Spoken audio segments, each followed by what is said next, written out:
अस्सलाम वालेकुम dear students. आज हम स्टार्ट करने वाले हैं हाफ लाइफ आधी उम्र। आधी उम्र, अब वो आधी उम्र क्या है आगे जाके हम डिस्कस करेंगे। ये एटम्स के हवाले से होता है, आधी उम्र और न्यूक्लियस के हवाले से होता है, जो कि अनस्टेबल न्यूक्लियस होते हैं। ये टॉपिक कहाँ पाया जाता है? सिंटेक्स बोर्ड मैट्रिक क्लास में चैप्टर नंबर 20 है, इंटर क्लास में भी चैप्टर नंबर 20 सिंटेक्स बोर्ड, और पंजाब टेक्स्ट बोर्ड की बात करोगे तो चैप्टर नंबर 21 न्यूक्लियर स्ट्रक्चर है। हाफ लाइफ क्या होती है? देखो, एक जो एटम होता है ना, वो कभी भी डिके कर सकता है, अनस्टेबल। हमें नहीं पता कि वो कब डिके करेगा। लेट सपोज कि आपके पास यूरेनियम है, यूरेनियम भाई 50 साल में भी डिके हो सकता है, 500 साल में भी हो सकता है, या इतने साल में हो जाए कि मतलब कि हम मर जाएं, जब तक डिके हो जाए 100 साल में भी डिके हो सकता है। कि वी डोंट नो कि जो एक एटम होता है वो पर्टिकुलरली कब डिके करेगा, वी डोंट नो। वो टाइम जीरो से लेकर टाइम इन्फिनिटी तक डिके कर सकता है, और ये बात जानना impossible. It is impossible to predict the time of decay या disintegration of a particular nucleus. आपके पास यूरेनियम है, रेडियम है, प्लोनियम है, थ्रोमियम है। अब जितने भी अनस्टेबल न्यूक्लियस है ना, ये कभी भी डिके कर सकते हैं। We don't know the particular time for decay या डिसइंटीग्रेशन ऑफ दिस न्यूक्लियस। तो भी क्या किया जाए भाई, अगर हमने इन न्यूक्लियस को इस्तेमाल करना है किसी भी दूसरे मकासद के लिए, तो हम क्या करें? ऐसा क्या तरीक़ेकार है इख्तियार करें जिनसे हम इन न्यूक्लियस की हाफ लाइफ, लेट सपोज कि आपके पास है ना यूरेनियम है, और uranium 235 is more unstable isotope of uranium 238। ठीक है, ये बात ध्यान में रखना, एमसीक्यूज़ में आ सकता है कि जो यूरेनियम 235 होता है वो ज़्यादा अनस्टेबल होता है यूरेनियम 238 से।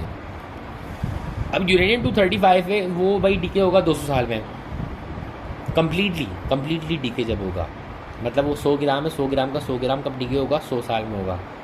तो 50 साल में कितना हो गया?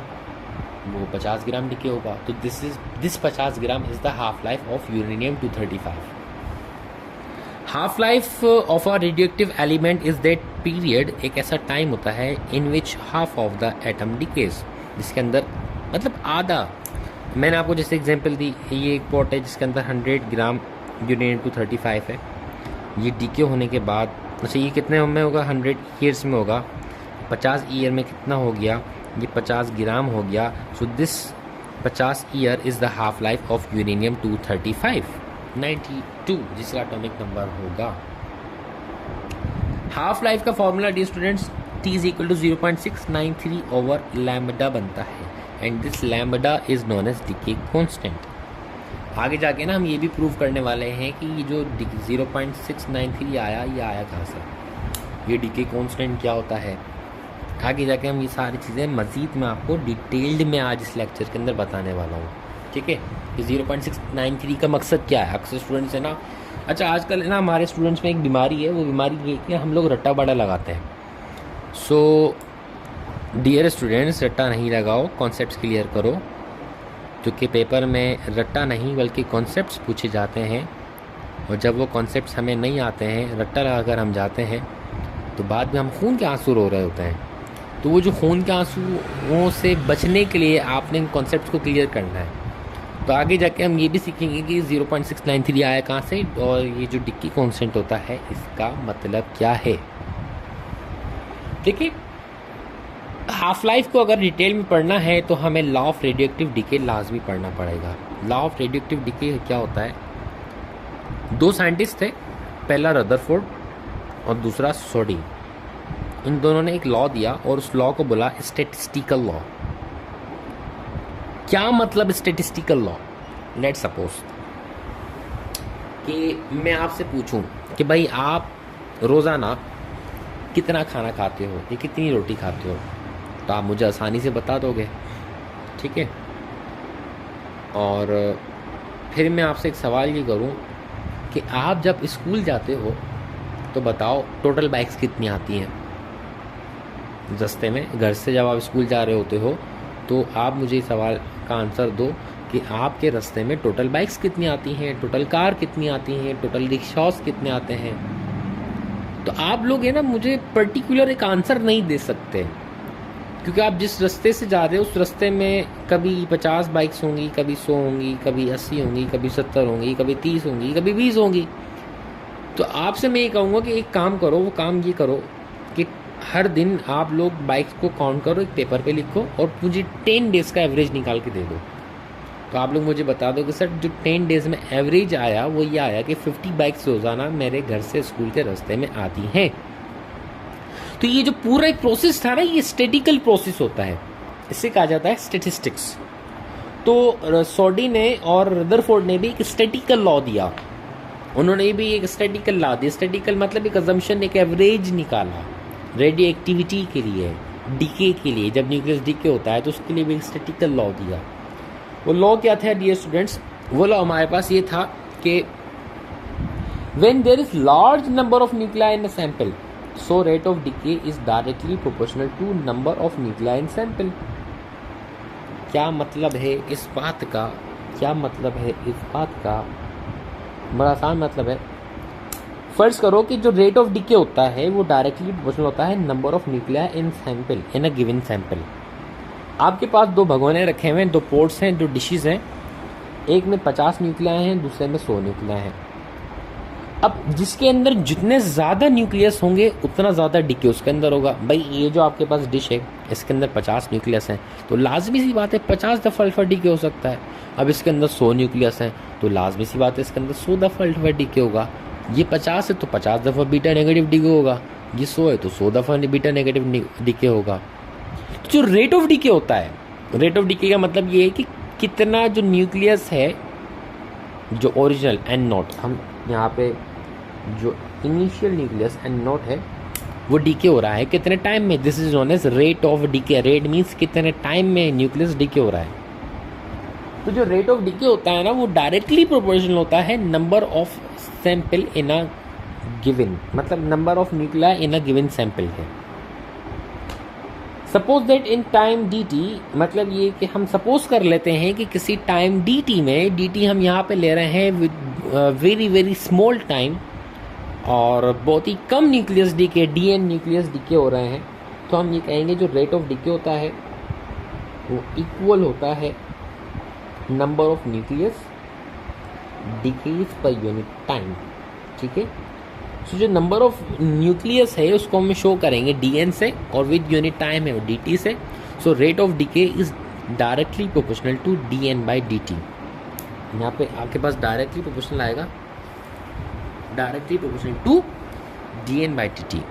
अच्छा, यहाँ मैंने माइनस लगाया हुआ है डी एन डी टी के साथ, वो यहाँ माइनस डियर स्टूडेंट्स ये है कि जो नंबर ऑफ न्यूक्लियस होते हैं इसका मतलब ये है कि जो नंबर ऑफ न्यूक्लियस हैं वो विथ यूनिट टाइम डिक्रीज हो रहे हैं। लाजमी सी बात है, अब मैंने ना 50 यूरेनियम यहाँ ला कर रखे, अगले 1 सेकंड में देखूंगा वो हो सकता है कम हो जाए, फिर 2 सेकंड में कम हो जाए, 3 सेकंड में कम हो जाए। इसका मतलब ये है कि जो सैंपल हम ला के रखते हैं वो विद यूनिट टाइम उसमें से जो न्यूक्लियस होते हैं, जो न्यूक्लियाई होते हैं वो डिक्रीज हो रहे होते हैं। सो इसीलिए हमने यहाँ पर D N by D T के साथ माइनस साइन लगाया है। ठीक है, क्लियर है कि स्टैटिकल लॉ क्या था, जो रेट ऑफ डीके होता है वो डायरेक्टली प्रोपोर्शनल होता है number of unstable nuclei in a given sample. तो हमने कहा कि जो रेट ऑफ डीके होता है वो directly proportional number of decays per unit time. आगे चलते हैं डियर स्टूडेंट्स, मैथमेटिकली इसको ऐसे लिखेंगे minus D N by D T is directly proportional to N. ठीक है, जो रेट ऑफ डीके है D N by D T, जो रेट ऑफ डीके है वो डायरेक्टली प्रोपोर्शनल होता है number of nucleus in a given sample. Number of nucleus in a given sample को हम एन से शो करते हैं, सो इसीलिए D N by D T is directly proportional to N. Proportionality sign ख़त्म करते हैं तो ये अल्फा लैम्बडा आ जाता है, इसको हम लैम्बडा कहते हैं। And this lambda is known as decay या फिर डिसइंटीग्रेशन कांस्टेंट। ये डिपेंड करता है कि नेचर ऑफ एलिमेंट क्या है। यूरेनियम के लिए अलग होगा और थ्रोनियम के लिए अलग होगा, प्लोनियम रेडियम के लिए अलग होगा, कोबाल्ट 60 के लिए अलग होगा, जो कि आर्टिफिशियल रेडियो एक्टिव न्यूक्लियाई हम उसको बना सकते हैं। अच्छा, एन यहाँ मल्टीप्लाई वहाँ जाकर divide, so lambda is equal to minus D N by D T over N. आपको याद होगा कि टी हाफ लाइफ का फॉर्मूला 0.693 बाय लैम्बडा था, लैम्बडा की जगह पर हमने उसकी वैल्यू पुट कर दी तो हाफ लाइफ का एक और न्यू फॉर्मूला हमारे सामने है। ठीक है, आइए अब इसको हम प्रूव करने की कोशिश करते हैं। ये 0.693 कहाँ से आया और ये फॉर्मूला किस तरह से ड्राइव हुआ है। देखो डियर स्टूडेंट्स, हमने कहा कि बाय यूजिंग इंटीग्रेशन। अब इंटीग्रेशन हम क्यों कर रहे हैं, क्योंकि एक सैम्पल के अंदर हमने बहुत सारे न्यूक्लियस रखे थे।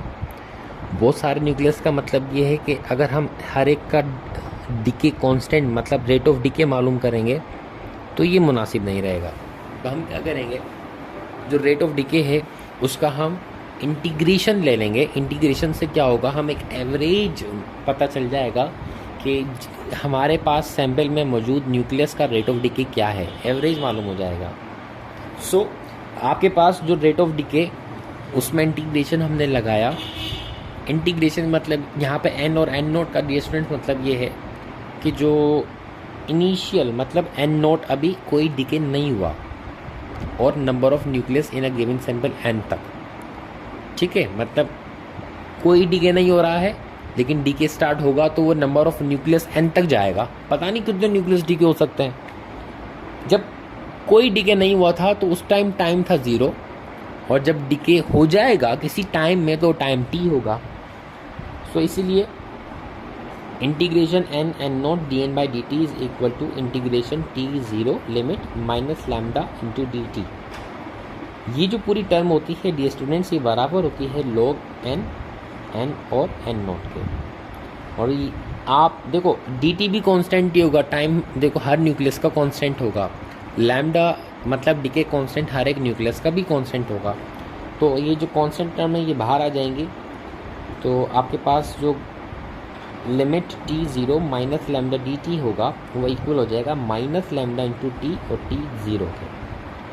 तो ये जो इक्वेशन होगी इन दोनों वैल्यूज़ को पुट करने के बाद log N N over N not is equal to minus lambda T और 0 लिमिट आ जाएगी। ठीक है डियर स्टूडेंट्स, ये जो टर्म होता है ये टर्म लॉग के साथ अगर है तो ये कन्वर्ट हो जाता है एक फॉर्मूले में। अच्छा, अब हमने क्या किया कि इसके अंदर लिमिट पुट्स कर दी, वो अलग चीज़ है आगे, सॉरी लिमिट पुट कर दी। तो ये log एन एन एक लिमिट ये माइनस log एन नॉट। ठीक है कि ये पूरी वैल्यू इसकी जगह पर ये वैल्यू आनी है तो ये वैल्यू उठा के हमने यहाँ पर रख दी पूरी। अच्छा, इसमें भी लिमिट पुट करोगे तो ये t माइनस 0 हो जाएगा। So minus lambda t minus 0। एक फॉर्मूला हमारे पास डियर स्टूडेंट्स होता है कि जो log a minus log b होता है वो कन्वर्ट हो जाता है log a डिवाइडेड b में। तो इसी तरह से यहाँ पे जो log n minus log n note होगा वो कन्वर्ट हो जाएगा log n divided by n note में। और यहाँ पर माइनस 0 है, ये पूरी टर्म आपके पास ख़त्म हो जाएगी। क्या बचेगा, माइनस लैम्डा इंटू टी। तो minus lambda into T is equal to log n over n not. This is the logarithmic form of rate of decay. Law of radioactive decay का ये लॉगरिथमिक फॉर्म है। किस तरह से prove हुआ है यह आपने भी समझ लिया। आइए अब इसका एक्सपोनेंशियल फॉर्म निकालते हैं, क्योंकि स्टैटिस्टिकल लॉ है तो स्टैटिस्टिकल लॉ के अंदर एक्सपोनेंशियल फॉर्म होता है। तो एक्सपोनेंशियल फॉर्म निकालते हैं, वो किस तरह से निकलेगा। स्टूडेंट्स, एक प्रॉपर्टी होती है, वो प्रॉपर्टी क्या है कि जो log y है, ये जो log y है ये log y is equal to x। अगर log ख़त्म करेंगे तो ये e इस तरफ चला जाएगा और ये x पावर में आ जाएगा। This is known as exponential formula. इसी तरह से हमने वहाँ पे log e लिखा हुआ था ना, log e n over n not. log ख़त्म किया तो e इधर आया, माइनस लैम्डा टी पावर में आ गया और n नोट यहाँ डिवाइड वहाँ जाकर multiply. So this n is equal to n not e power minus lambda into T.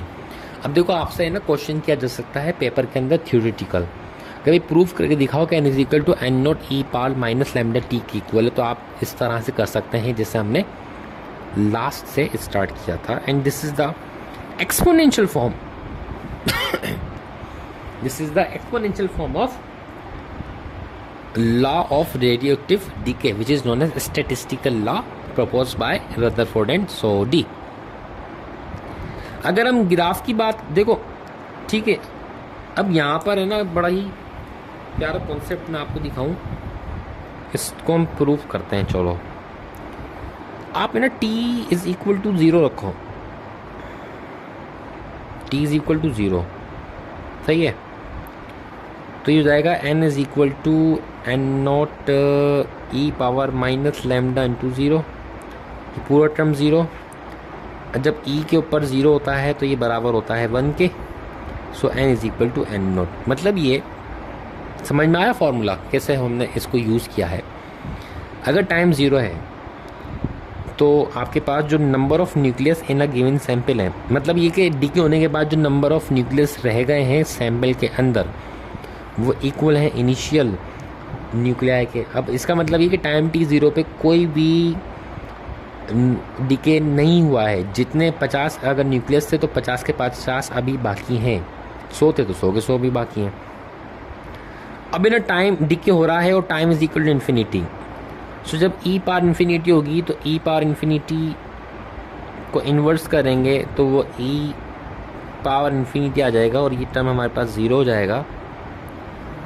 सो 0 जब n नोट से देखो n is equal to 0 multiply by n not, so it will be equal to 0। इसका मतलब क्या है कि भाई अब डिके हो रहा था, पता नहीं कब तक हुआ है, इन्फिनिटी टाइम आ गया है, हमें नहीं पता कि कब तक डिके हुआ है, बहुत टाइम गुजर चुका है इस बात को। तो जब बहुत टाइम गुजर चुका है तो 50 के 50 या 100 के 100 जितने भी न्यूक्लियस थे वो सारे के सारे डिके हो गए और हमारे पास अब कोई भी न्यूक्लियस नहीं बचा। So n is equal to n naught e power minus lambda into t. This lambda is decay constant. n naught initial nucleus 50 थे 100 थे शुरू में, and this n is equal to number of nucleus left undecayed. Time के साथ देखो यहाँ इसमें ना ग्राफ बनता है, वो ग्राफ कहाँ बनता है डी स्टूडेंट्स, वो बनता है n और t के दरमियान में, सॉरी n नॉट और t के दरमियान में वो ग्राफ कुछ कर्व बनता है। और वो ये कर्व ग्राफ क्यों बनता है डी स्टूडेंट्स, यहाँ पर टाइम 0, जब टाइम 0 है तो नंबर ऑफ़ न्यूक्लियस बहुत ज़्यादा है, ठीक है, पूरे गिवन सैंपल में, मतलब अभी डीके हुआ ही नहीं है। अब टाइम बढ़ रहा है, टाइम इस तरह से इंक्रीज़ हो रहा है 1 2 3 4 5 6 एंड 7 और नंबर ऑफ़ न्यूक्लियस कम हो रहे हैं, ठीक है। Time 0, number of nucleus maximum इस पॉइंट के ऊपर इनिशियल। अब टाइम बढ़ रहा है इस तरह से, टाइम ऐसे बढ़ेगा और नंबर ऑफ़ न्यूक्लियस डिक्रीज़ होंगे। तो n नोट मतलब इनिशियल न्यूक्लियस और टाइम के दरमियान में जो ग्राफ बनता है वो हमेशा कर्व ग्राफ बनता है। ये बात ध्यान में रखना, पेपर में भी आ सकती है। देखें हाफ लाइफ ऑफ डिके क्या मतलब, टाइम एक ऐसा हाफ लाइफ ऑफ डिके का मतलब डिस्टेंस ये होता है कि एक ऐसा टाइम जिसके अंदर आपका जो न्यूक्लियस है आधा डिके हुआ हो। मतलब ये कि अगर आपके पास 100 ग्राम यूरेनियम 23892 था तो 100 तो अब 50 साल के बाद ये कितना रह गया है 50 ग्राम। तो ये जो 50 इयर्स हैं this is the half life of uranium 238 और 92। देखो half life means n is equal to n not divide by 2। अभी लास्ट टाइम में ना हमने एक फार्मूला ड्राइव किया था, वो फार्मूला ये ड्राइव किया था कि टाइम t पर जो नंबर ऑफ़ न्यूक्लियस थे वो n, तो हाफ लाइफ पर वो n नॉट डिवाइड बाई 2 हो जाएंगे। ऐसा ही होगा, मतलब भाई 100 थे 100 को डिवाइड कर दो 2 से तो ये हाफ हो गया। टाइम t पर जो नंबर ऑफ़ न्यूक्लियस थे वो n थे, हाफ कब होंगे जब n को आप डिवाइड करोगे 2 से, मतलब n नॉट को डिवाइड करोगे 2 से, 100 को डिवाइड करोगे 2 से तो 50 आंसर आएगा।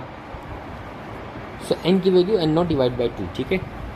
हमने एक लॉगरिथम फॉर्म लिखी थी, log n over n not is equal to minus lambda into t half life. n की वैल्यू क्या है स्टूडेंट्स, n की वैल्यू आपके पास है n not divided by 2। n की जगह n नॉट की जगह पर आपने n की जगह पर आपने n not divide by 2 put किया। So n not divide by 2, n not से n not cancel, log is equal to minus lambda t by 2। 1 by 2 था, 2 को ऊपर ले आया तो 2 पावर माइनस 1 हो गया।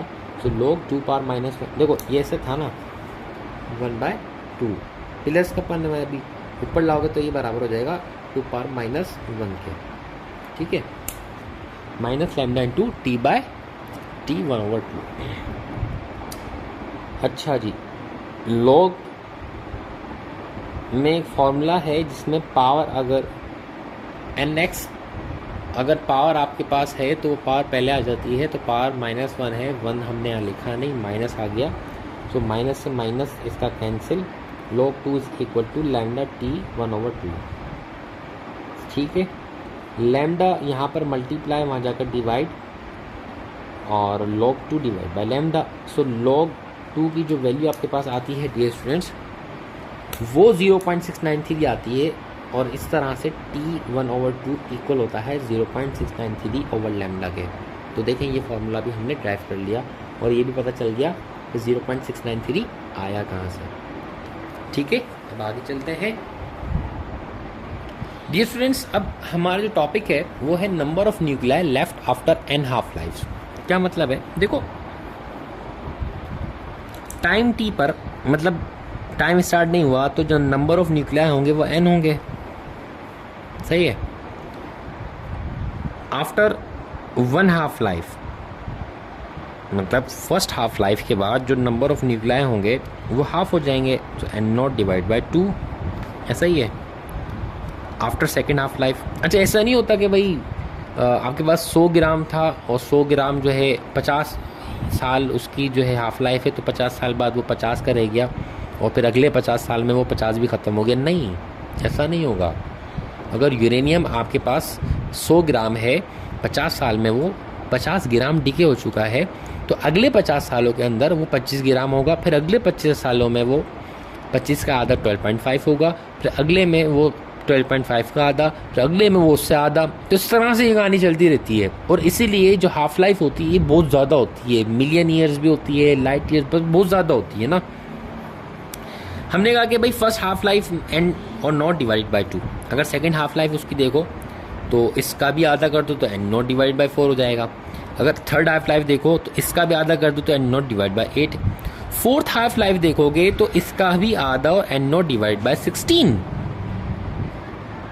अच्छा यहाँ पे ना एक चीज़ देखो, ये पावर कैसा बड़े मज़े से चल रही है। N not divide by 2 power 1 is equal to 2, 2 power 2 is equal to 4, 2 power 3 is equal to 8, 2 power 4 is equal to 16। इसका मतलब ये है कि यहाँ पर हम अगर लिखेंगे 2 पावर n तो लिख सकते हैं, बिल्कुल लिख सकते हैं। तो हमारे पास देखो फॉर्मूला क्या बना, फॉर्मूला डियर स्टूडेंट्स हमारे पास ये बना कि भाई जो नंबर ऑफ न्यूक्लियस लेफ्ट मतलब रह जाते हैं उनका फॉर्मूला है N not divide by 2 power n। मतलब ये कि यहाँ पर जो एक पावर चल रही है वो सीक्वेंस में चल रही है। अब n हाफ लाइफ तक वो कितने डीके हो चुके होंगे, N not divide by 2 power n, ठीक है। तो ये formula n is equal to N not divide by 2 power n आया। यहाँ पे क्वेश्चन ये दिया हुआ है कि फर्स्ट करो आपके पास एक सैंपल है टाइम t0 पर एन नॉट 100 है, अगले 1 सेकेंड में जो n है वो 90 रह जाते हैं। बताओ अगले 2 सेकेंड में कितने रह जाएंगे। इसका आंसर 81 है। प्रूव ये रहा, और इसको मैं आपको नहीं बता रहा हूँ। पॉज करना, क्वेश्चन सॉल्व करना, नहीं आए तो कमेंट्स में मुझसे पूछना, ठीक है। आगे चल, अब जो activity of a radioactive substance, अब ये this is the real topic, यही हमारा आज रियल टॉपिक था जो कि हमने रेडियोएक्टिविटी फर्स्ट लेक्चर में देखा था। एक्टिविटी का मतलब होता है कि रेट ऑफ डिके या डिसइंटीग्रेशन पर यूनिट टाइम, कितने टाइम में आपका एक हैवी न्यूक्लियस डिके हो रहा है। रेट ऑफ डिके को हम या एक्टिविटी को शो करते हैं आर से, और वो बराबर होती है माइनस जी एन बाई डी टी के। आपको याद होगा कि एक फार्मूला हमने डिस्कस किया था, अच्छा, कि D N by D T is equal to lambda into N. So D N by D T किसके इक्वल, R K. So R is equal to lambda into N. N अभी last time हमने prove किया बराबर होता है N not E power minus lambda into T. So dear students, N की जगह ये पुट कर दो तो आपके पास जो radioactive activity of a radioactive substance का फॉर्मूला है वो R is equal to N not E power minus lambda into T है, ठीक है, क्लियर है। आओ इसके यूनिट्स पढ़ लेते हैं। इसका यूनिट बेक्यूरल होता है, रदरफोर्ड होता है, क्यूरी होता है। बेक्यूरल का मतलब 1 बेक्यूरल डिसइंटीग्रेशन पर सेकंड, 1 सेकंड में 1 न्यूक्लियस डिके हो रहा है। 1 रदरफोर्ड मतलब 10⁻6 न्यूक्लियस डिके हो रहे हैं 1 सेकंड में। 1 क्यूरी सैम्बल CI, इसका मतलब ये कि 3.7 इंटू 10⁻10 न्यूक्लियस डिके हो रहे हैं 1 सेकंड में। And 1 curie is equal to 3.7 into 10⁻10 becquerel. ठीक है, सो मैं उम्मीद करता हूँ आपको ये हाफ लाइफ का फंडा समझ में आया होगा। Take care of yourself. अल्लाह हाफिज़।